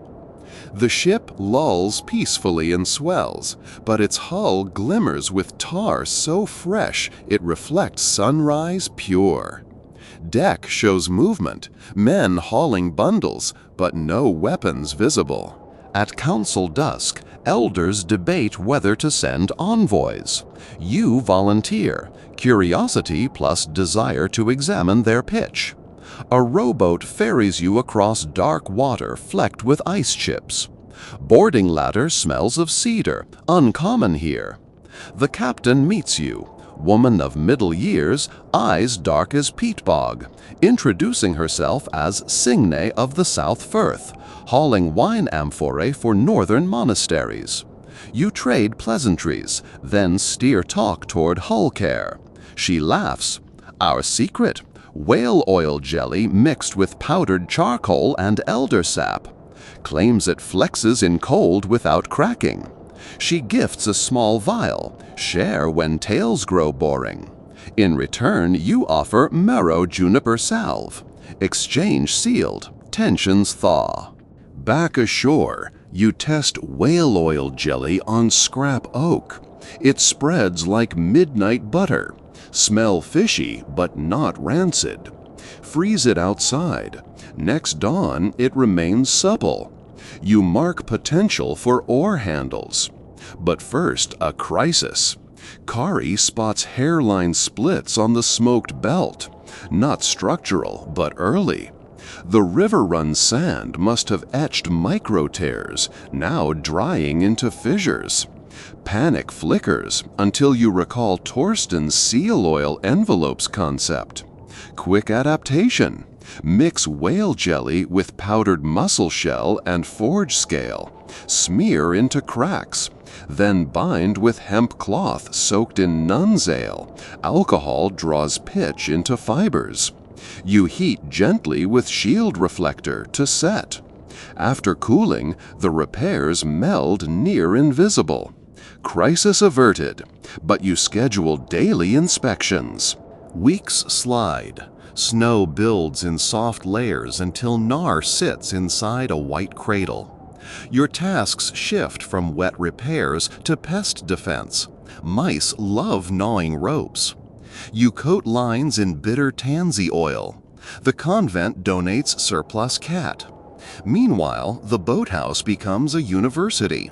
Apprentices carve miniature holes, kicking around ideas like keel vents for bilge breath or fish scale shingles to reduce drag. You critique, encourage, secretly steal best sketches for your notebook. One cold dawn, Idis appears bragging a small iron cannon, yes, cannon, cast under her forge while nights were long. Gunpowder, she says, will soon rule seas, and ships must learn to stomach recoil. She asks to mount it on the Nar for test firing into the frozen bay. You hesitate, hull strong, but cradle may shudder. Yet mind sparks. If your hull survives, its smoked plank marrow armor becomes legend. You agree, but under one condition. She forged bronze damping shoes to spread recoil. The test day arrives under pale sun. Villagers cluster on snow dunes, excitement steaming. Cannon lashed to deck, bronze shoes wedged under carriage. You stand by prow, heart drumming. At Idis's shout, Bjarka touches tinder to vent. Thunder cracks, smoke billows, gulls explode from cliffs. The recoil shoves Nar deep into cradle, but shoes distribute load, no plank groans. You dash aboard, inspect seams. Foxfire lichen guiding eyes in dim hold. No leak, no split. Cheers erupt. Even elders allow smiles. You exhale, taste sulfur tang, and realize your Nar, born of marrow and smoke, just survived future war. But victory brings new problems. Soot from cannon stains smoked belt, embedding acidic residue. You scrub with brine, then coat with whale jelly.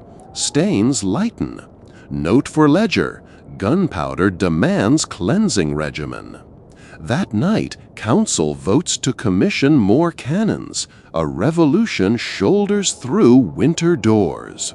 You and ship stand at threshold of new age. Wood and whale jelly facing iron and fury. Sleep eludes you. You walk shoreline, thinking of seas warm beyond ice, where hull might meet coral instead of cannonballs. Could smoked planks resist saltworms? Could marrow varnish flex in tropic heat? Dreams braid with fears until dawn paints fjord rose gold. Insomniac inventors drop cannon cake in comments if your brainstorms keep you awake too. Algorithms crave our midnight madness, so feed them likes before you drift off. And if you haven't subscribed yet, what are you waiting for? An invitation carved by cannon smoke? Spring sneaks earlier than prophets said. Drips echo off icicles, ravens debate territory. Sap stirs in birch veins. With thaw comes inspection time. You peel away spruce pads, lower hull onto sea-wetted rollers. The smoked belt emerges flawless, save repaired fissures. Marrow finish shines still. Inside, foxfire glow dimmed a little. Lichen lifespans shorter than promises, but enough for final survey. Yet under nosebeam, you find something new, a cluster of barnacle-like nodules, freshwater worm casings hitching ride from river to sea. Left unchecked, they'll multiply, drill holes. You gather vinegar, crushed eggshell, and sand, grandmother's recipe for hull exfoliation. Paste fizzles on contact, breaking nodules free. You rinse with hot seawater, then sealed clean spots with jelly mussel mix. As launch day looms, elders request ship join a fleet escorting monastery tithes to Archbishop's seat. Rich cargo, potential pirate bait. They trust your hull's speed and cannon test. You accept, reward will fund further research. But first you must train crew on cannon protocol, retard deck patches, reinforce mast step with iron collar. You scribble lists, hands ink-scarred, heart racing with equal parts dread and thrill. Seasons pivot, your craft must too. On eve of departure, you host a feast inside boathouse. Tables between sawhorses, lanterns hung from rafters, plates of smoked eel and barley porridge. You toast Widow Idas, the convent sisters, Torsten the pilot, even stranger Signa, whose whale jelly saved your belt. Then you toast the Nar herself, naming her Skugsvaffen, Shadow's Sleep, for how she hides in winter hush, yet wakes strong. Applause echoes. In corner, a skald composes fresh verse, praising marrow and maple smoke. You pretend not to blush. Night deep, guests gone, you stand alone with hull glowing faint green from lichen seams. The ship breathing soft creaks like a sleeper turning in dreams. You place your palm on prow timber and whisper promise. Tomorrow, river ghosts, ice teeth, and cannon roar behind us. We chase sun again. Dawn steals across the fjord in bands of copper and lilac, painting ripples that flicker against the keel like restless spirits urging you seaward. Breath clouds hover over the water, and when each pocket of mist kisses the hull, she seems to shiver with anticipation. Ropes groan on capstans, oxen snort steam. The whole village gathers in wool and sealskin to see if months of marrow varnish, smoked planks, and whale oil sorcery can turn winter labor into spring velocity. You stand barefoot on the frost-slick deck to feel the first tremor of motion like a pulse beneath skin, while Bjarka shouts cadence to the haulers below. On the final heave, the great rollers slip, Skugsveven slides forward, and with a sigh almost too soft to credit, she kisses saltwater for the first time in 63 nights.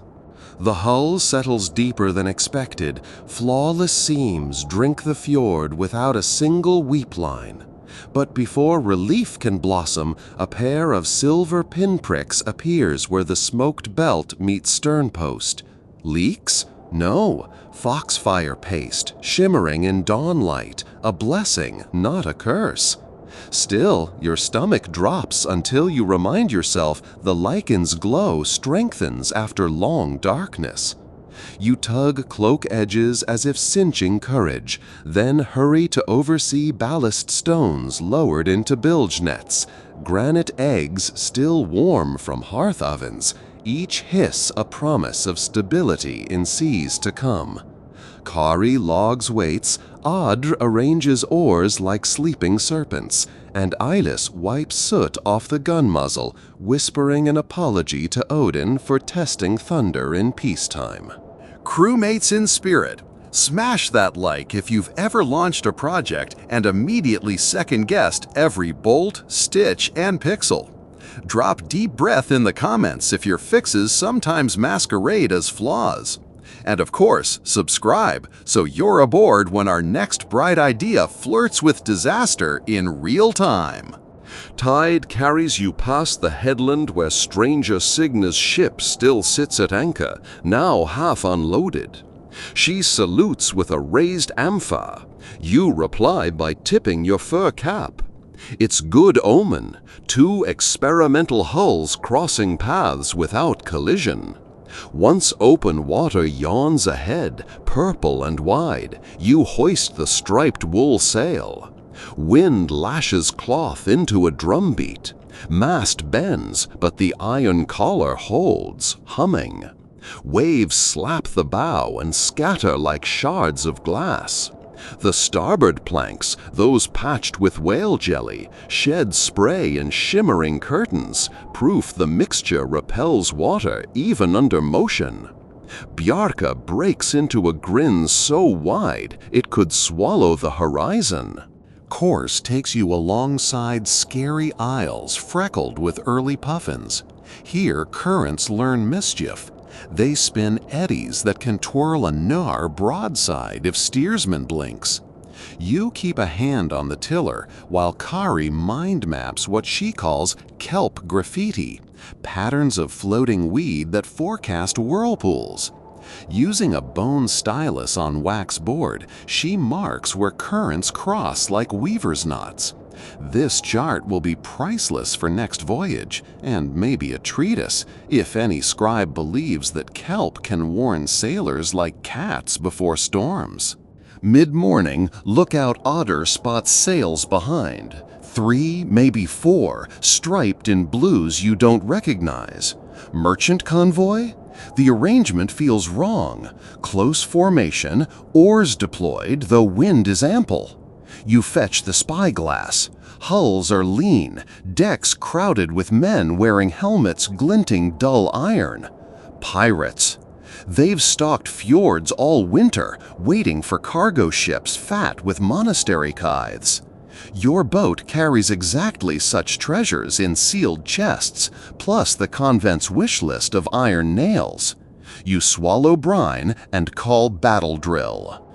Edis primes cannon, fresh powder measured by moon-carved spoon, iron shot nestled like an egg of doom. Bronze-damping shoes ready. Crew unfurls a red pennant, warning and rally flag. But your mind darts to the hull. Will smoked belt resist splinter? Will foxfire seams survive concussion? You order shields lined along gunwale to catch arrows. Carry dips bolts in pitch for the deck crossbow. Bjarka sharpens boarding hooks. In case rolls reverse. Wind slackens, always at worst moment, so you order rowing benches manned. Oars bite water, hull surges. Yet pirates gain. Their longships are lighter, built for chase. Within arrow range, they loose the first volley. Shafts patter against shields, thunk onto deck, one lodging in mast step inches from cannon. You yank it free. Smells of fresh pine, new stock. These raiders upgraded over winter too. You nod to Idis. She lights slow match, counts heartbeats, touches vent. Boom! The familiar thunder leaps across water. Smoke billows. And through the gray cloud, you glimpse the lead pirate hull jerk sideways as shot smashes oarbank. Cheers erupt. But recoil jars cannon carriage. Bronze shoes creak though they hold. A seam near mount flares bright with foxfire. Impact shook lichen paste into fresh glow, yet timber remains dry. Relief tastes sweet as none ale. Raider reply is swift. A spear of fire, a crude rocket, arcs overhead, lands astern with fizz and sputter. It's tar-filled, meant to ignite sail, but whale oil coating makes cloth too slick. Flame slides off like rain on goose feather. Smoke, however, stings eyes. Crew cough as you hack at smolder with salted fleece. Second cannon shot misfires, damp powder. You recall Torsten's rant. Sea fog seeps into barrels unless corked with beeswax. Another lesson. You swap charge, but pirates now close enough for grapples. Hooks whip through air, clank against gunwale. You hack 2 loose, yet 3 bite home. Boards slam as raiders leap. Battle explodes in clang and grunt. Kari's crossbow bolt buries into a visor slot. Otter's whistle shrills, a piercing note that disrupts enemy rhythm. Turns out cave spirits like sonic warfare. Amid chaos, you notice spurts of pitch at grappling points. Raiders used resin ropes. Your crew splashes buckets of chilled brine. Resin stiffens, enabling easier chopping.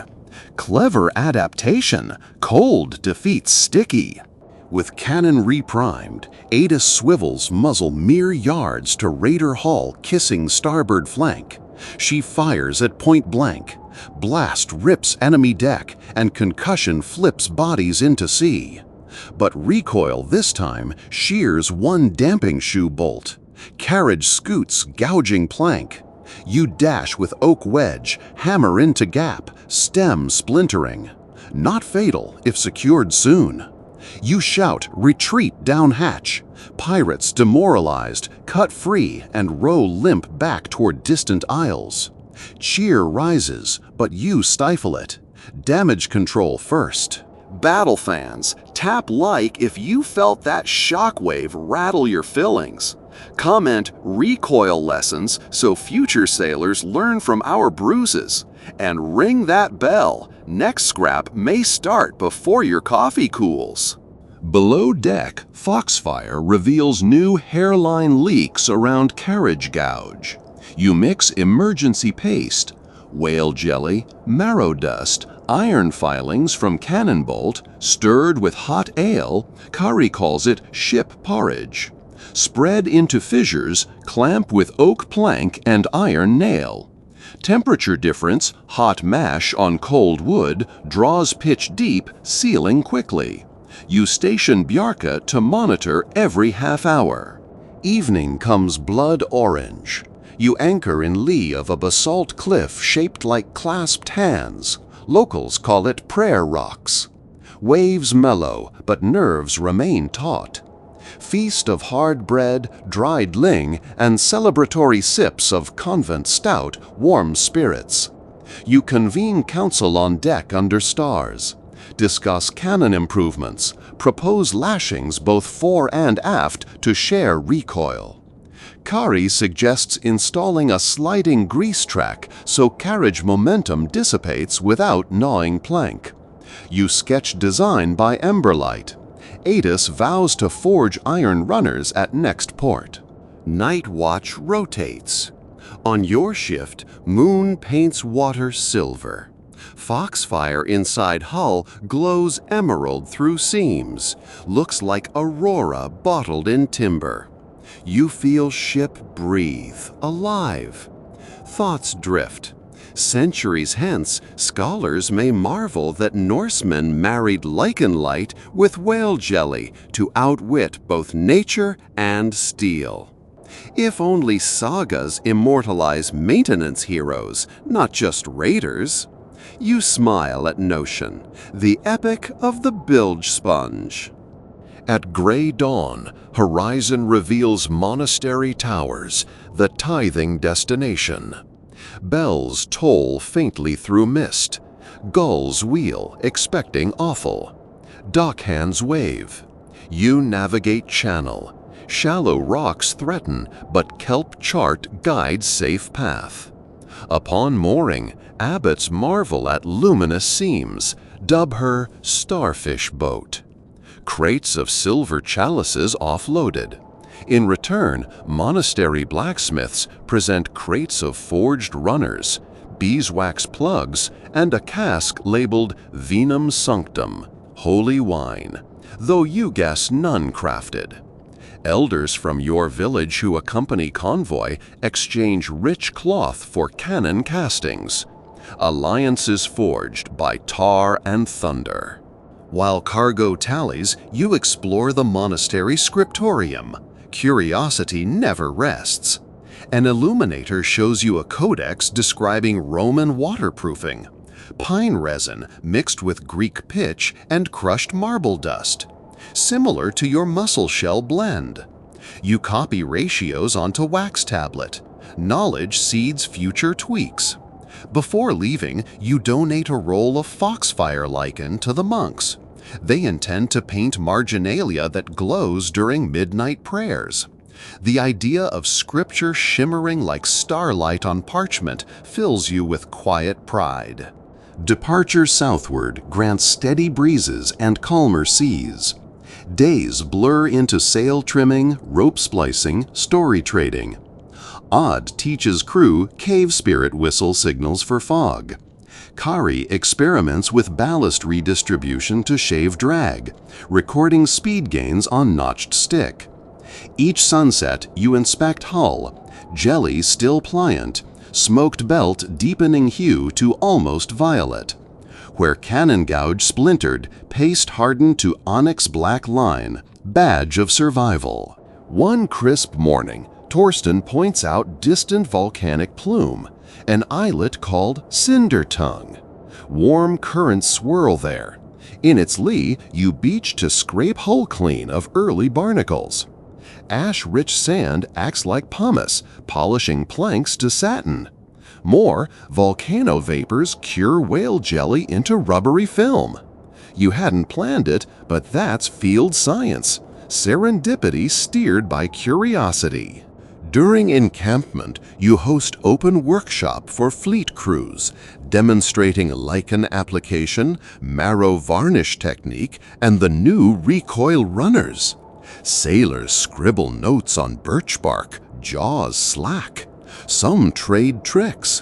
One Frisian captain uses fermented eel slime as anti-foul. Smell horrid but claims miracles. You collect a sample, promise tests. Ship knowledge is a migrating flock. You add feathers whenever offered. Community geeks, light the comments with your weirdest DIY hacks. Eel slime, coffee grounds, leftover lasagna. Whatever kept your projects afloat. And if collaboration footage sounds fun, whack subscribe so you'll catch upcoming lab sessions. Weeks weave onward. You round capes, dodge bergy bits calved from drifting ice, cross banks where whales breach at dawn. Each new lathe of wind tests hull, each flex answered by smoked belt's resilience. You grow to trust the shine of whale jelly like a friend's smile. Cannon fires only once more, warning shot at suspicious sail, which flees. Peace rides on reputation. At last, home fjord reappears, green hills thawing, sheep dotting slopes. Villagers crowd pier, eyes wide at tales shouted ahead by courier gull, so Bjarka claims. You dock, keel kisses rollers. Children gasp at fairy green seams glowing under boathouse dusk. Counselors tally profits. Percentage turns into plowshares, roof repairs, and a new school bench for scald apprentices. Adis installs improved cannon carriage as demonstration. It slides smooth, stops soft. Elders decree all future Nars adopt runners. That night, feasting surpasses Yule. Skald recites ode to Skugsvefn. From marrow and shadow she rose, foxfire veins and thunder heart. Al foams, fiddle thrums. Even stoic Mother Ragna stomps hem of habit in a jig. You watch firelight dance along hull and think how every plank now holds stories of caves, pirates, volcanoes, and near disasters averted by quick hands and stranger science. When revel ends, you remain alone again in boathouse. Thin rain patters roof. You walk hull perimeter, palm trailing wood, warm with remembered sun. No leaks, no creaks, only quiet.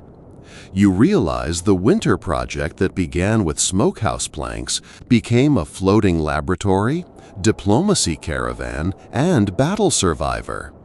And the village, once doubtful, has become a workshop for next innovations. Eel slime paint trials scheduled, cannon foundry expanded, lichen gardens cultivated on shaded cliffs. You set quill to journal.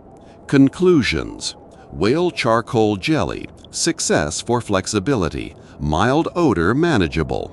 Marrow varnish, superior sealing but must watch for ultraviolet fade. Foxfire paste, invaluable for inspection, harvest logistics tricky. Cultivate. Cannon carriage, bronze runners, wax grease track, recoil reduction dramatic. Kelp graffiti charting, promising. Then you write, final line. Waterproofing is a story we keep telling wood until it believes it is stone. You sand dust over ink, close covers. Before leaving, you climb into hull's hold, extinguish lantern, and sit amid soft emerald glow. Heart drifts, eyelids hollow. In darkness, you think of all sailors who will borrow these tricks, improve them, pass them on, until someday hulls of strange metals slice seas and ghosts of lichen light still guide maintenance hands.